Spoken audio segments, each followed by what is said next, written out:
The emergency room smells like antiseptic and fear. My wrist throbs with a pain that makes my vision blur at the edges, but that's nothing compared to the cold knot of dread in my stomach as I watch Marcus pace outside the examination room, his phone pressed to his ear. He's calling his father. Again. "I need you to sign here, Miss Chen." The nurse's voice barely registers.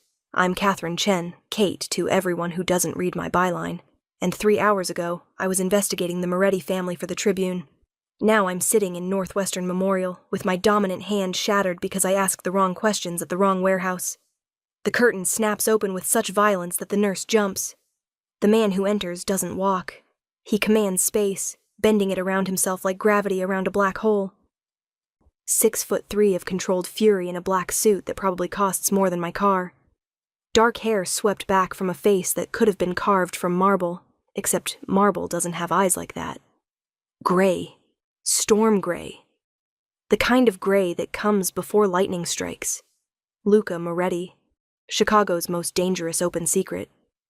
Behind him, 3 men in identical dark suits form a wall of muscle. The nurse makes a small sound and practically runs from the room. "You have 3 seconds." His voice is accented velvet wrapped around steel. Italian vowels softened by years in America, but still there. Still dangerous. "Who broke your wrist?" I open my mouth. Close it. My brain screams at me to be smart. Be careful, be the investigative journalist who knows when to talk and when to stay silent. But my body is shaking, and my wrist is screaming, and I'm so tired of being scared. "Marcus Delacroix," I whisper. "And his friends. They found out I was writing about the warehouse deals on the South Side. They wanted to know what I'd discovered.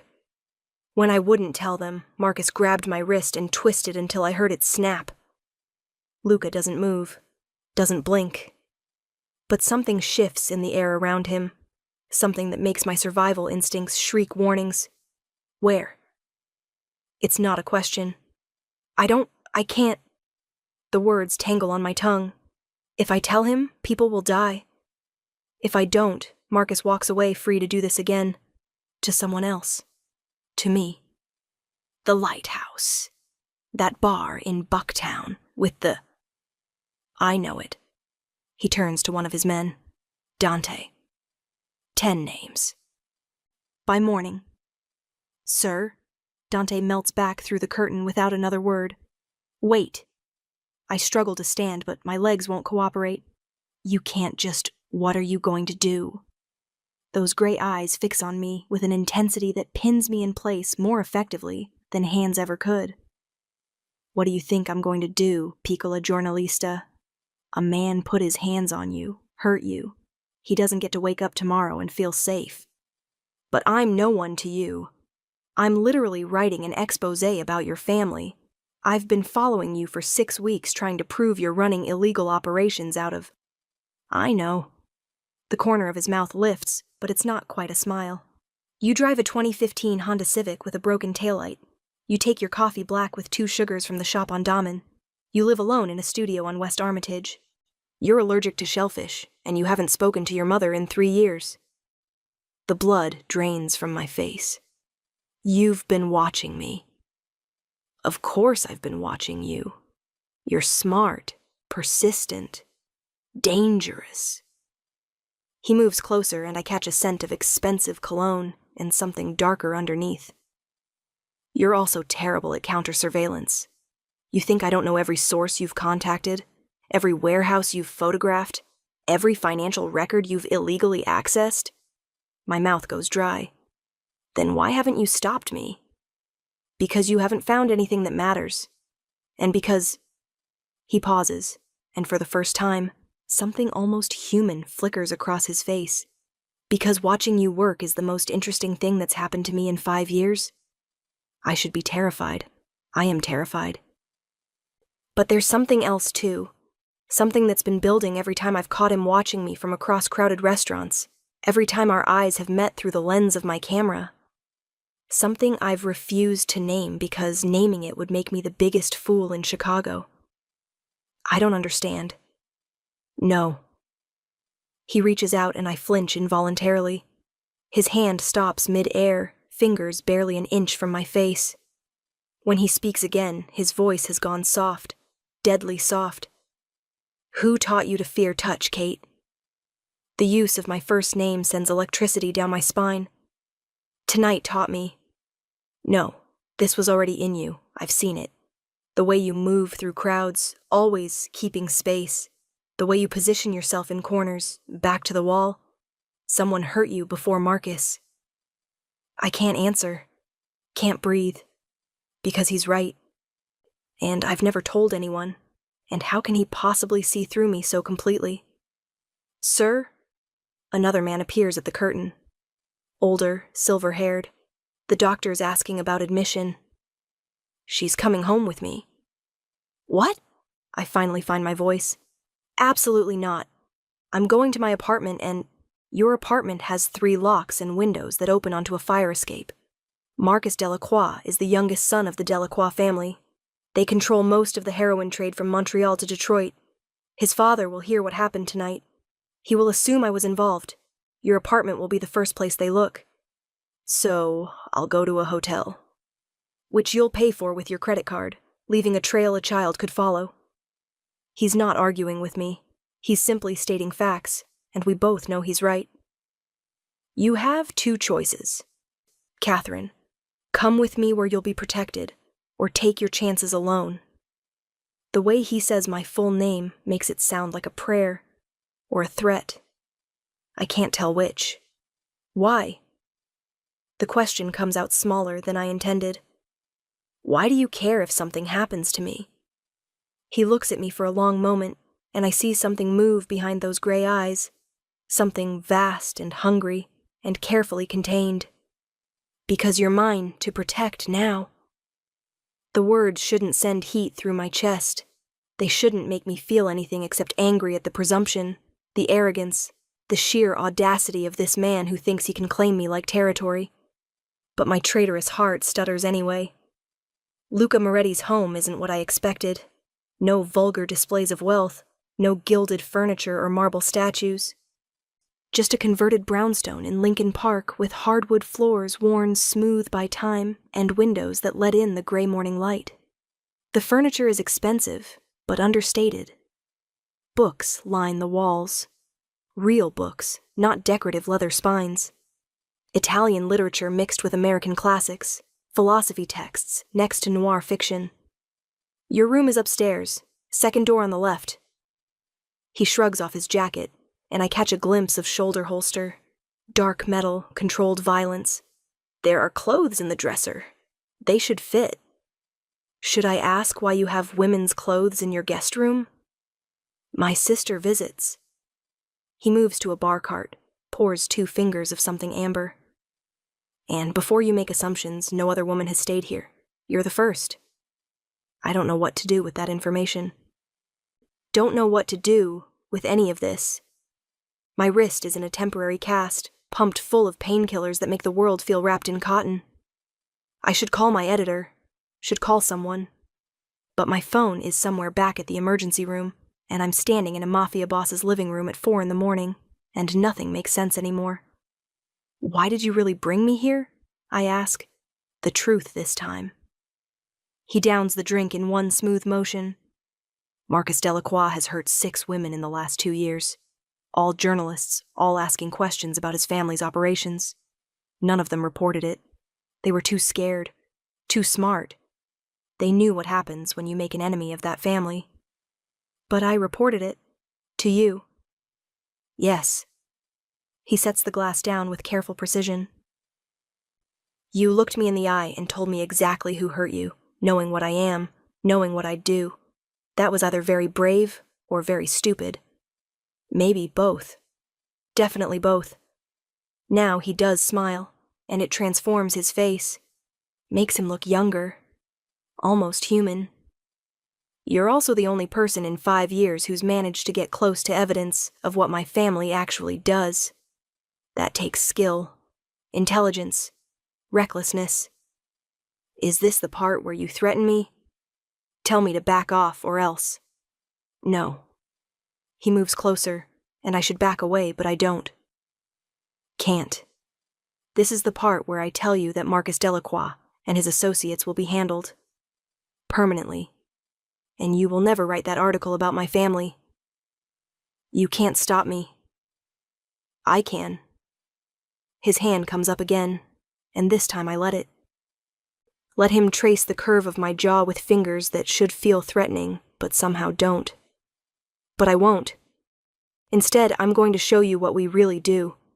The real business, not the fantasy you've constructed in your journalist's mind. And when you see the truth, you'll decide for yourself whether to write it. I should say no, should laugh in his face, should do literally anything except stand here letting a mob boss touch me like I'm something precious. And if I still want to write it, then I'll respect your decision. His thumb brushes my lower lip, and my breath catches. But I don't think you will. I think you're about to discover that everything you believe about my family is wrong. Why would you take that risk? Because I'm tired of being alone. The words come out raw, unguarded. Because in 6 weeks of watching you, I've seen more life, more passion, more genuine humanity than I've experienced in a decade. Because when I saw you in that emergency room, with your wrist shattered and tears in your eyes, something in me broke too. My heart is pounding so hard I'm sure he can hear it. Luca! Sleep, Piccola. We'll talk when the sun's up. He steps back, putting careful distance between us. There's water and painkillers on the nightstand. If you need anything, I'm downstairs. Will you... I hate how small my voice sounds. Will you really make them disappear? All 10 men? His face goes cold again, emotion shuddering away behind that marble mask. Yes. Good. The word surprises us both. But I mean it. God help me, I mean it. They deserve it. Something flickers in his eyes. Approval. Heat. Recognition. Sleep, Kate. You're safe here. I promise you that. I make it halfway up the stairs before his voice stops me. Kate? I turn. The man who hurt you before Marcus. The one who taught you to fear touch. Give me his name, and he'll disappear too. I should refuse. Should hold on to that secret like I've held it for 8 years. But standing here in the gray pre-dawn light, looking at a man who's promising to commit murder on my behalf without even being asked, the words slip out before I can stop them. Detective James Morrison, Chicago PD. He was my mother's boyfriend when I was 17. Luca's expression doesn't change, but I see his hands curl into fists at his sides. Consider it done. I continue up the stairs, and I don't feel guilty. I feel powerful. For the first time in 8 years, I feel powerful. I wake to sun streaming through unfamiliar windows and the smell of coffee. My wrist is a dull throb that the painkillers have reduced to background noise. For a moment, I forget where I am. Then memory crashes back. Marcus, the hospital, Luca's gray eyes promising violence on my behalf. The clothes in the dresser fit perfectly. Jeans, soft sweaters, underwear still in packaging. His sisters, he said. I wonder if that's true, or if he bought these specifically for me, somehow knowing I'd end up here. I don't want to examine that thought too closely. Downstairs, Luca sits at a kitchen island with a laptop, wearing reading glasses that make him look professorial. Human. There's coffee in a French press and fresh pastries still warm from whatever bakery he's clearly had delivered. Sleep well? He doesn't look up from the screen. Better than I should have. I pour coffee, notice my hands aren't shaking anymore. How's your morning been? Productive. Now he does look at me, removing the glasses. Marcus Delacroix and 9 of his associates were reported missing around 6 a.m. The police are investigating. They'll find nothing. My stomach should turn, should revolt at the casual discussion of mass murder. Instead, I feel satisfaction, dark and warm. And Detective Morrison? He'll be found in his apartment next week. Heart attack. Very tragic. Very believable. Luca stands, moves to the coffee. He won't be the first cop to die from the stress of the job. You're not even trying to hide what you are. No, I told you. I'm going to show you the truth. Starting now. He pulls out his phone, types something. My car will take you to your apartment for fresh clothes, then to the Tribune offices. You'll quit your job. Excuse me? You're an investigative journalist with access to resources I don't have. Legitimate resources. Legal resources. I need someone like you, and you need protection I can provide. So you'll quit the Tribune and come work for me. Doing what exactly? He smiles, and it's predatory. Investigating everyone else. My family has enemies, Kate. People who hurt children, traffic women, flood neighborhoods with poison. People who make Marcus Delacroix look like a saint. You help me find them, I help you destroy them. Legally or otherwise. I should refuse. Should tell him he's insane. But my mind is already racing ahead, seeing the possibilities. The stories I could expose. The people I could help. All with the resources and protection of the Moretti family behind me. That's vigilante justice. No, that's journalism with teeth. He's closer now, close enough that I can see gold flecks in those gray eyes. You've spent your career writing articles that change nothing. How many of your exposés led to actual arrests? Actual justice? You shine light on darkness, and the darkness just moves to a new shadow. And what you're offering is different? I'm offering permanent darkness for the monsters, permanent safety for their victims. No more catch and release, no more plea bargains and lenient sentences. His hand comes up, cups my cheek. I'm offering you the thing every journalist dreams of, the power to actually fix what you investigate. By becoming a criminal myself. By becoming my partner. The word hangs between us, laden with meanings neither of us is quite willing to examine. I need time to think. Take all day. He releases me, steps back. But tonight I'm taking you to dinner. A real date, not a business proposition. Somewhere public where you can walk away any time you want. Then you decide. Luca, I broke all my rules for you. The raw honesty in his voice stops me cold. I don't bring people to my home. I don't trust. I don't want. But then there was this fearless woman with fire in her eyes, chasing stories that could get her killed, and I couldn't look away. Won't look away. Not now. My breath catches. You barely know me. I know you take your coffee black with 2 sugars. I know you whisper to yourself when you're working through a problem. I know you cry at dog videos, but don't flinch at crime scene photos. I know you've spent 8 years building walls around yourself, and I want to be the one you let in. Why? It's barely a whisper. Because I've been alone in a crowd my entire life, and when I look at you, I don't feel alone anymore. I should run, should walk out this door and never look back. But I'm tired of running, tired of being scared, tired of writing articles that change nothing while monsters like Marcus Delacroix and James Morrison walk free. One date, I hear myself say, and I want to see everything. The real operations, the real books, the truth about what your family does. No sanitized version. Done. His smile is triumphant. But be warned, Piccola. Once you see the truth, you'll never be able to walk away. Not from this. Not from me. Arrogant. Accurate. He picks up his phone. My driver will take you home. Be ready at 8. I make it to the door before I turn back. Luca, those women Marcus hurt, the ones who were too scared to report it, will you make sure they know he's gone? Something soft crosses his face. Already done. They each received anonymous notification this morning, along with the names of therapists who specialize in trauma recovery, paid in full. And just like that, I'm done for. The restaurant is called Alinea, 3 Michelin stars and a 6-month wait list. Luca walks me in like he owns the place, which, knowing him, he probably does. We're seated at a private table in the corner, and the maitre d' treats us like royalty. I've dressed carefully. Black dress, simple but elegant. My wrist is in a proper cast now, bright white against dark fabric.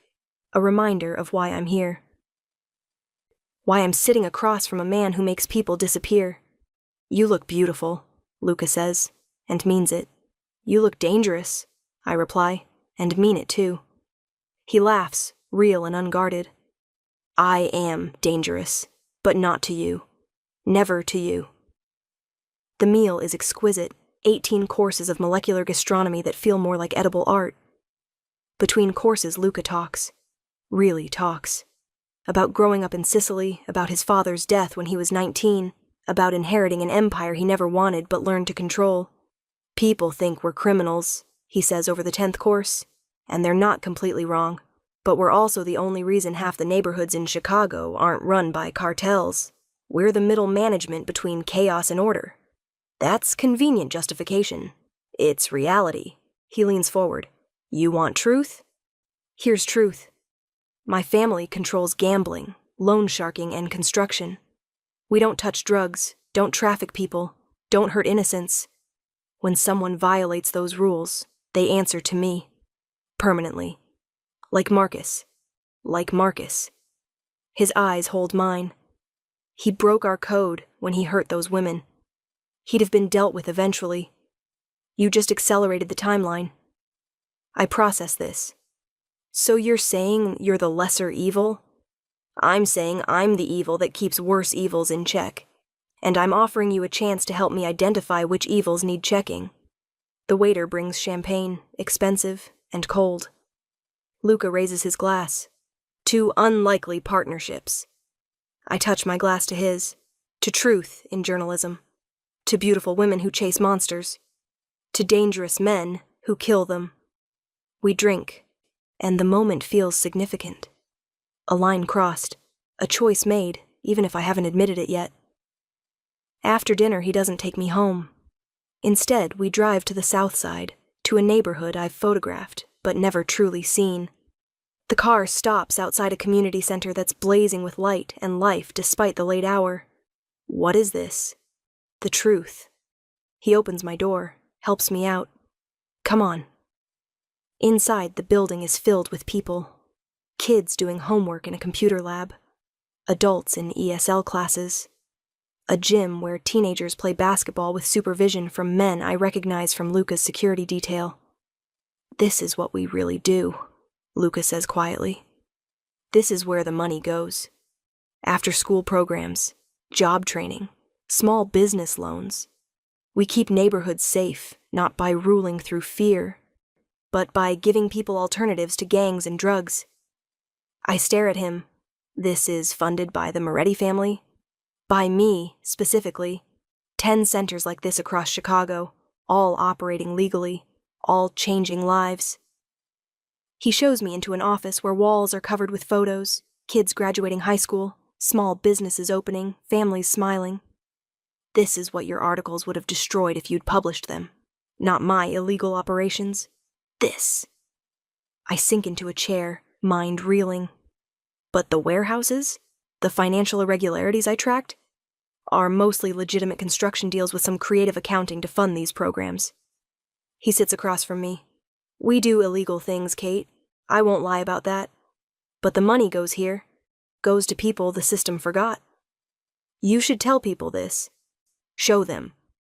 And watch every rival family in America try to destroy it. Watch the IRS audit every penny until they find something to shut us down. He shakes his head. Some truth has to stay hidden to survive. I look at the photos again. See genuine smiles. Real hope. How do I know this isn't just for show? That you didn't stage all this tonight? You don't. He pulls out his phone, hands it to me. But here are the financial records for the past 5 years. Every dollar accounted for. Take them. Investigate. Verify. Then tell me if you still want to publish your article. I take the phone, scroll through documents that look legitimate. More than legitimate. They look meticulously maintained. Every transaction documented. Every expense justified. This could be your redemption story, I say slowly. The mob boss who went legitimate. It could be, but I don't want redemption. I want effectiveness. He retrieves his phone, I want to do more of this, expand to other cities, actually make a difference. And I can't do that if I'm legitimate. The regulations alone would strangle these programs before they started. So I stay in the shadows and let people like you shine light where it matters. And in exchange, you want me to what?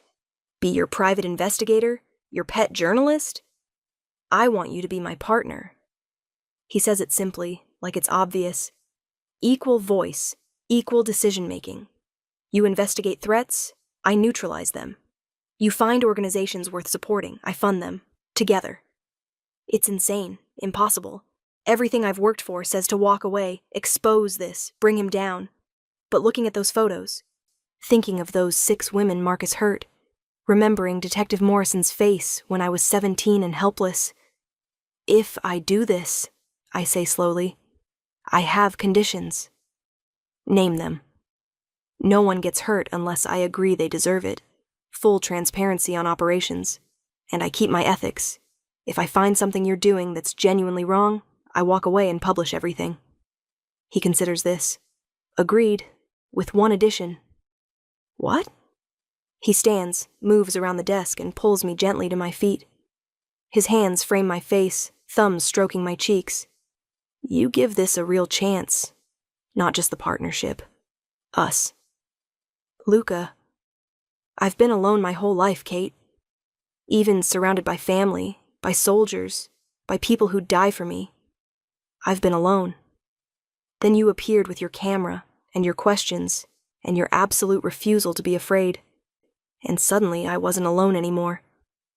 Even before we spoke, I felt it, knew it. That's not how it works. You can't just decide, I'm not deciding for you, I'm asking. His forehead touches mine. Give me a chance to prove I can be what you need. That this, he gestures around us, can be real, lasting, true. My heart is pounding. You're a mob boss.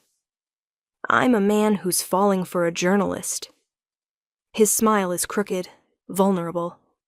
Seems like we're both breaking our own rules. This is crazy. Completely crazy. He pulls back just enough to look at me. Say yes anyway. I should say no. Should walk out. Should... His lips brush mine, soft and questioning. Nothing demanding. Nothing taking. Just asking. The same way his words asked. Offering me the choice he's promising to always offer. I kiss him back. It starts gentle, almost chaste, but then his hands slide into my hair and mine clutch his jacket, and suddenly we're not gentle at all. We're desperate, hungry, 8 weeks of watching and wanting finally given permission to exist. When we break apart, we're both breathing hard. Yes, I whisper, but I'm terrified. Me too. He kisses my forehead, my cheek, the corner of my mouth. Me too, Piccola, but we'll be terrified together. 3 months later, I'm sitting in Luca's office, our office now, reviewing financial records of a shipping company that's been flagged for human trafficking. My article draft is open on another screen, ready to send to my contact at the FBI once Luca's people can confirm the victims' locations. We work differently now. I investigate, he acts. I write articles that don't mention the Moretti family's involvement. And he makes sure the bad guys face consequences, whether the legal system catches them or not. It shouldn't work. By every moral standard I was raised with, this partnership should be wrong. But in 3 months, we've taken down 2 trafficking rings, exposed 5 corrupt politicians, and shut down a pharmaceutical company that was cutting chemotherapy drugs with saline. We've saved lives, plural, measurable, and we've fallen completely, irrevocably in love. Kate, Luca's voice interrupts my thoughts. He's standing in the doorway, and he looks different, nervous. Can you come with me for a minute? I follow him upstairs to the rooftop terrace I didn't even know his building had. Chicago spreads out beneath us, lights glittering against darkness. Beautiful and dangerous, just like everything else in my life now. I need to tell you something, he says, taking my hands, and I need you to know I understand if your answer is no. My heart starts pounding. Luca! I know we've only been together 3 months. I know this is fast. I know you're still adjusting to this life, to us, to everything. He takes a breath. But I've never been more certain of anything. You're my partner, my equal, the person who makes me want to be better than I am. And I don't want to spend another day not married to you. He drops to one knee, and my breath stops. Catherine Elizabeth Chen, will you marry me? The ring is perfect, simple, elegant, not showy. Exactly what I would have chosen. Because he knows me. Really knows me. I'm still writing that exposé about organized crime, I say, and my voice is shaking. Just not about your family. About everyone else. I know. And if you ever cross my ethical lines, you'll walk away. I know. He smiles. And I'll spend the rest of my life making sure you never have to. This is insane. Completely insane. He's still kneeling, still holding the ring. Say yes, anyway. I think about the girl I was 3 months ago. Scared, alone, breaking under Marcus's hands. I think about the woman I'm becoming. Strong, protected, making real differences. I think about Luca promising violence on my behalf and delivering safety instead. About community centers and saved lives and partnerships that shouldn't work but do. Yes, I whisper. Yes, you arrogant, dangerous, impossible man. I'll marry you. He slides the ring on my finger, my left hand, because my right wrist is still in a brace. Then he's standing and kissing me like I'm air, and he's drowning, and Chicago glitters around us like it's celebrating too. I love you, he says against my lips, my fierce, brilliant, terrifying journalist. I love you too, I admit. My protective, ruthless, surprisingly good man. Good? He laughs. Piccola, I'm a monster. Maybe. I kiss him again. But you're my monster now. Below us, the city continues its complicated dance of light and shadow, good and evil, legal and not. And somewhere in the middle, we've carved out a space that's entirely our own, where justice wears a gray suit, and truth comes with a body count, and love grows in the most unlikely soil. 3 months ago, Marcus Delacroix broke my wrist and thought he'd broken me. Instead, he led me straight to the man who'd spend the rest of his life making sure no one ever broke me again. Somewhere in the Chicago night, 10 men are missing. 10 men who hurt women and thought they'd get away with it. I should feel guilty. I feel victorious instead. And as Luca pulls me close, promising forever with every touch, I finally understand what it means to be both saved and dangerous at the same time. The reporter in me knows this story shouldn't have a happy ending. But the woman I'm becoming? She's going to take her happy ending and dare anyone to take it away. But neither of us could have predicted that our happiness would paint a target on our backs visible from across 3 state lines. The call comes at 2 a.m, 6 weeks after Luca put that ring on my finger. I'm deep in sleep, dreaming of white dresses and vows when his phone shatters the silence. He's awake instantly, that terrifying transformation from man to predator happening in the space between heartbeats. When? His voice is ice. Pure, lethal ice. How many? I sit up suddenly, completely awake. Something in his tone makes my blood run cold. Get everyone to the safe house, now. He's already moving, pulling on clothes, checking his weapon with practiced efficiency. And Dante, find out who talked. What's happening? My voice sounds small in the darkness. He stops, and when he looks at me, I see something I've never seen before in Luca Moretti's eyes. Fear. The Delacroix family knows about us. About you. He crosses to me, takes my face in his hands. Marcel Delacroix, Marcus's father, just put a $3 million bounty on your head. Open contract. Every hitman, every desperate criminal, every person who needs money badly enough is going to come for you. The words don't make sense. Can't make sense. But Marcus has been gone for months. Why now? Because someone told Marcel that I'm the one who had his son killed, and that I did it for you. His jaw clenches. They sent proof, photos of us. Your name, your address, your entire life story. Marcel is old-school Sicilian. Family is everything. He won't rest until you're dead and I'm destroyed. I'm shaking. Can't stop shaking. How did they find out?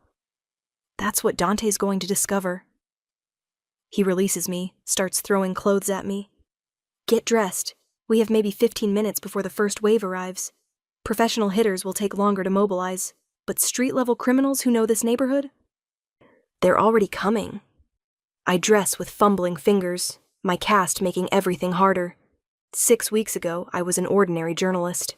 Now I have a $3 million price on my head and a mob boss fiancé who's checking ammunition like he's preparing for war. Because he is preparing for war. Luca, I grab his arm. Just give me to them. Tell Marcel I seduced you, that I manipulated you into killing Marcus. He'll believe that easier than the truth. Not a chance in hell. $3 million. Every criminal in Chicago. Could offer $3 billion, and I still wouldn't give you up. He pulls me close, fierce and possessive. You're mine, Kate. Mine to protect.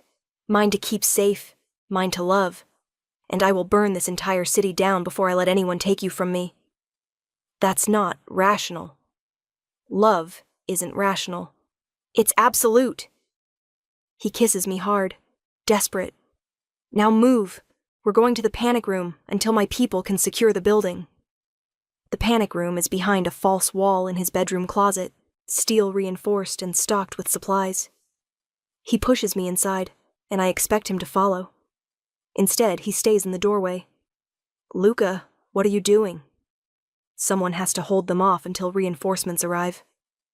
He's checking his weapon again, face carved from stone. You'll be safe here. The door only opens from the inside. No matter what you hear, don't open it until Dante gives you the all-clear code. Understood? No, absolutely not. You're not going out there alone. I'm not alone. My men are already in position. But his eyes tell a different story. Tell me he's not sure how many of his men he can trust anymore. Tell me someone close betrayed us, and he doesn't know who. Kate, I need you to promise me, no matter what happens, no matter what you hear, you stay locked in here. I can't lose you. The words rip out of me. Not now. Not after everything. You won't. He cups my face, and his hands are gentle despite the violence humming through him. I've survived 20 years in this life. I'm not dying tonight. But I need to know you're safe so I can focus on eliminating the threat. Luca, promise me, Piccola, please. The please breaks me. Luca Moretti doesn't beg, doesn't ask, commands, demands, takes. But he's asking me now, and I can see what it costs him. I promise. The words taste like ash. But you better come back to me. Always. One more kiss, bruising and brief. Then he's gone. And the steel door swings shut with a finality that makes my heart stop. For 3 minutes, there's silence. I count my heartbeats, count my breaths, try to stop my hands from shaking. Then I hear it. Gunfire. Not the single shots of movies, but rapid bursts that shake the walls. Men shouting, glass breaking. The organized chaos of a firefight happening too close, too real, too immediate. I press my hands over my ears, but it doesn't help. Every shot could be the one that finds Luca. Every crash could be him falling. Every second of silence could be the moment I become a widow before I'm even a bride. Then I hear his voice, clear and commanding even through the steel door. 4th floor clear. Dante, status on the roof access? Secured, sir. 3 hostiles down, 2 in custody. Put them in the basement. I want to know who sent them before sunrise. A pause. And find out who leaked Kate's location. Someone in our inner circle sold us out. Relief floods through me so powerfully I have to sit down. He's alive. He's okay. He's in control. But the gunfire hasn't stopped. If anything, it's intensifying. Sir, we've got more incoming. East stairwell, at least 6. That's a voice I don't recognize. Young. Scared. They've got automatic weapons. Fall back to the 2nd floor choke point. Let them come to us. Luca's voice is steady, tactical. And someone get Marco on the phone. I need every soldier we have here in the next 10 minutes. More gunfire. Closer now. I can hear individual shots, can distinguish the different weapons, can hear men screaming. I pull out my phone with shaking hands. No signal in the panic room. Of course there isn't. But I can still access the files stored locally, can still work, still investigate, still be useful. If someone betrayed us, there will be evidence. Money transfers, communications, something. I just have to find it. I pull up the financial records I've been maintaining, start cross-referencing against Luca's organizational charts. Every person with access to our location. Every person who knew about our relationship. Every person who could have told Marcel Delacroix exactly where to send his hired killers. The gunfire continues, a soundtrack to my desperate search through data. Then I see it. A payment from an offshore account to someone named Thomas Ricci. $500,000 transferred the same day I got my engagement ring. Thomas Ricci, I pull up the organizational chart, is Dante's younger brother. Part of Luca's inner security team. My blood runs cold. Dante is out there right now, supposedly helping Luca. But if his brother sold us out, if Dante is in on it, I'm at the door before I can think it through. My promise to Luca wars with the terror of what might be happening outside. What if this whole thing is a setup? What if Dante is leading Luca into a trap right now, while I hide in here like a coward? No matter what you hear, Luca said. But he didn't know one of his most trusted men might be a traitor. My hand hovers over the release mechanism. Once I open this door, I can't close it again from the outside. I'll be vulnerable. Exposed. Exactly what Luca was trying to prevent. But if I don't open it, he might die, never knowing the threat was inside his own organization. The gunfire stops. Sudden, complete silence that's somehow worse than the noise. All clear, boss. That's Dante's voice, calm and professional. Building is secure. Should I give Miss Chen the all clear? Not yet. Luca sounds exhausted. I want this entire place swept twice more, and bring me those 2 survivors. I have questions. About that, sir. Dante's voice changes, goes flat.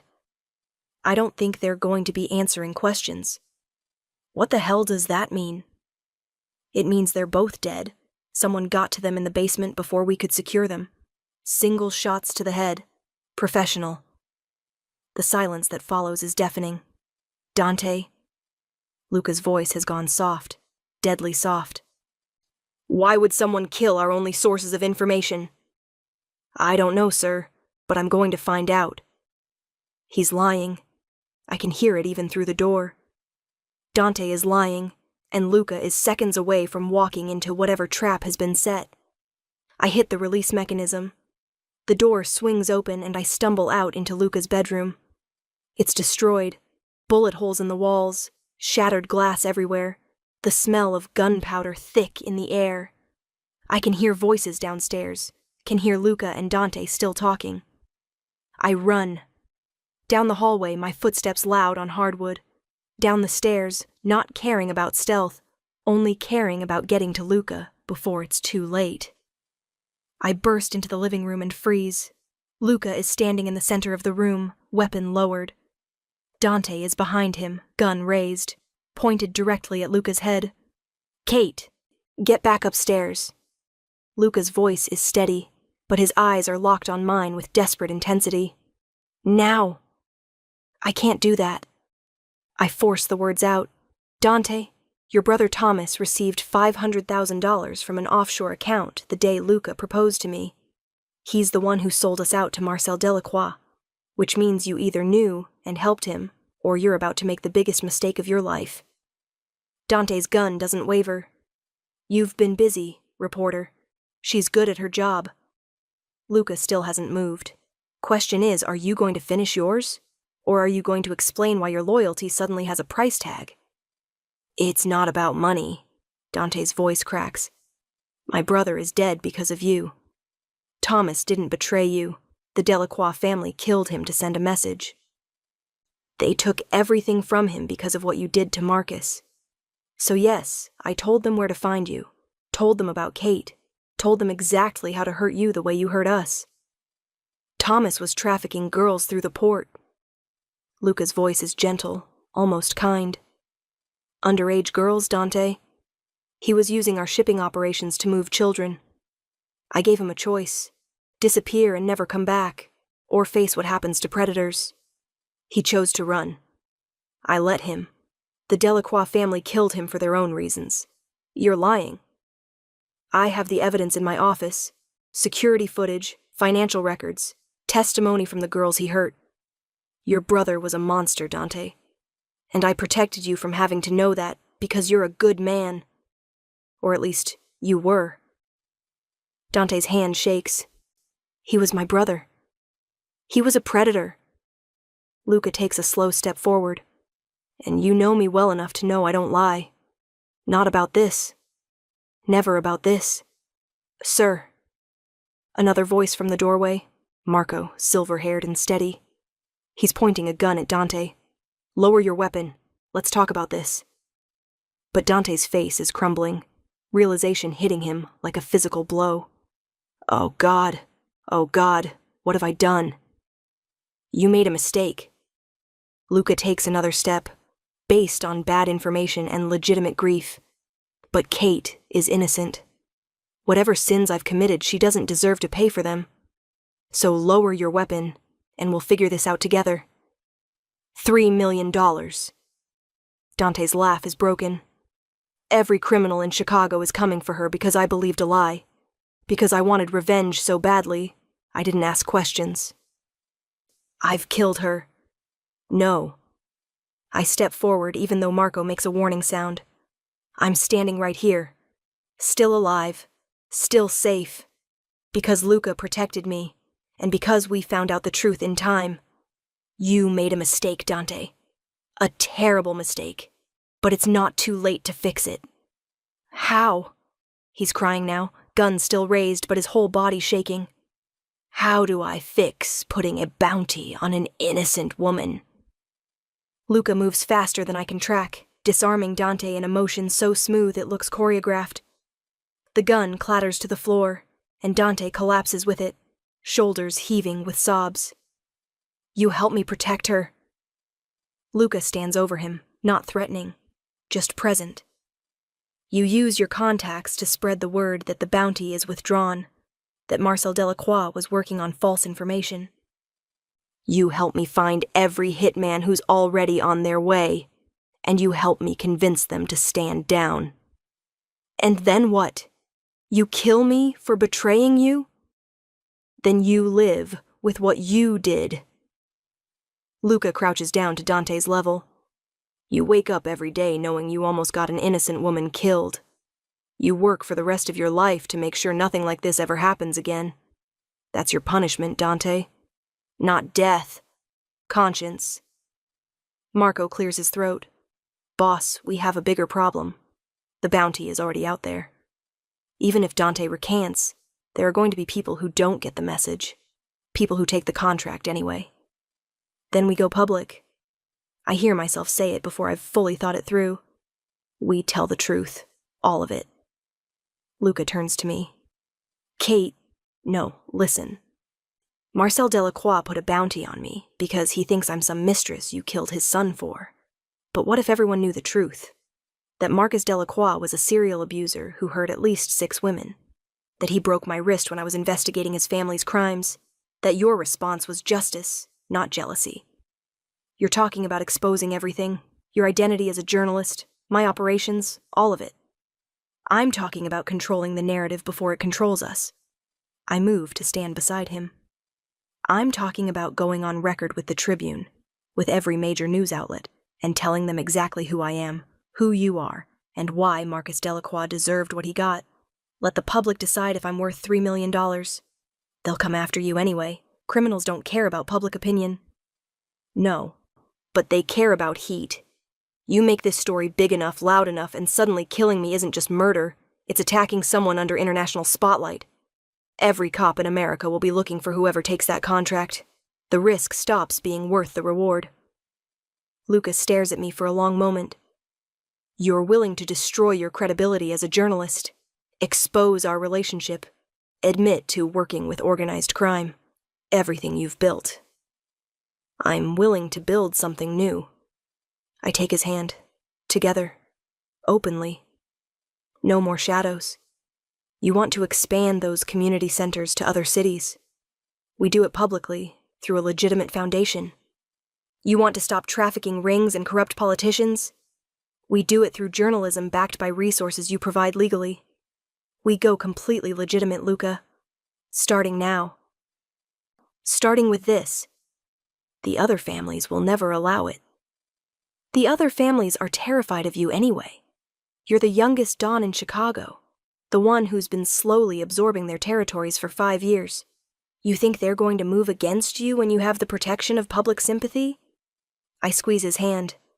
We tell this story right, and you become the mobster who went straight for love, the dangerous man who chose a different path.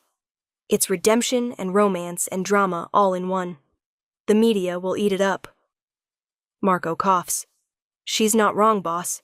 Public pressure could work in our favor, and if we're going legitimate anyway. We weren't going legitimate. Luca's voice is strained. We are now. I meet his eyes, because I'm not spending the rest of my life looking over my shoulder. I'm not raising our children in this world of secrets and violence, and I'm not watching you slowly destroy yourself trying to be both monster and man. So, we choose. Right now. We go public, go legitimate, or I walk away and take my chances alone. The ultimatum hangs between us. Around us, I can hear the house settling, broken glass crunching under Marco's feet, Dante's ragged breathing, the whole world holding its breath. You would really walk away? Luca asks quietly. No. The honesty rips out of me, but I need you to choose me over this life. Really choose me. Not just protect me, but build something new with me. Something clean. His hand comes up to cut my face, and I see the moment he decides. See the exact second Luca Moretti, Don of the Moretti crime family, becomes just Luca. Just a man in love. Okay. The word is simple, final. We go public, we go legitimate, we do this your way. Our way, I correct. Our way. He pulls me close, and I can feel his heart pounding against my chest. God help anyone who tries to stop us. Marco holsters his weapon. I'll start making calls. Get ahead of the story. And boss. For what it's worth, I think she's right. It's time. Dante is still on the floor, looking between us with red-rimmed eyes. I'll help, however I can. I'll spend the rest of my life making this right. Start by calling every contact you have in the Delacroix organization. Tell them the bounty is based on false information. Tell them Luca Moretti is going to tell his side of the story, and they better be ready for the fallout. Luca's voice is all business now. Then get Thomas's files from my office. Read them. Really read them. Know what your brother was before you mourn who you thought he was. Dante nods, climbs slowly to his feet. He looks a decade older than he did an hour ago. Sir, I'm sorry for everything. I know. Luca's voice softens fractionally. Now get to work. We have about 6 hours before news cycles start, and I want our statement ready. The next hours are chaos, phone calls and press releases and lawyers arguing over every word. I sit at Luca's desk, our desk, and write the truth. All of it. Marcus Delacroix's crimes, documented and verified. Luca's response, framed not as mob violence, but as protective justice. Our relationship, presented as an unlikely partnership that became something more. By sunrise, it's ready. By noon, it's everywhere. Former Tribune investigative journalist reveals romance with alleged mob boss, claims life threatened over exposing serial abuser. The headlines write themselves. We do interviews, carefully controlled, legally vetted. I show my medical records from the night Marcus broke my wrist. Luca shows financial statements for his community centers. We present ourselves not as criminals, but as two people trying to do good in complicated circumstances.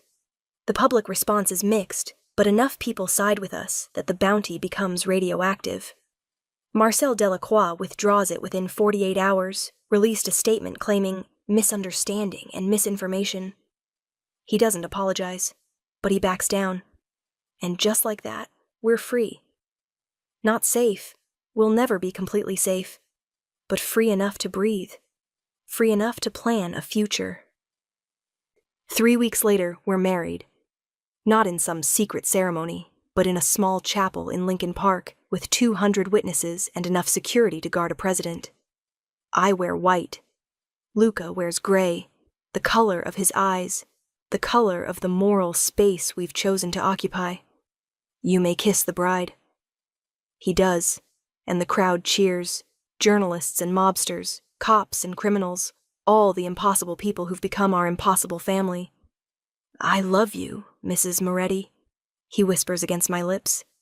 I love you too, I whisper back. My impossible, wonderful, completely legitimate husband. He laughs, really laughs. And in that moment, I know we've won. Not against Marcel Delacroix. Not against the bounty, or the betrayal, or the violence. Against the idea that people like us can't change, can't choose differently, can't build something good from complicated beginnings. We're proof that even the darkest stories can have their happy endings, if you're brave enough to write your own.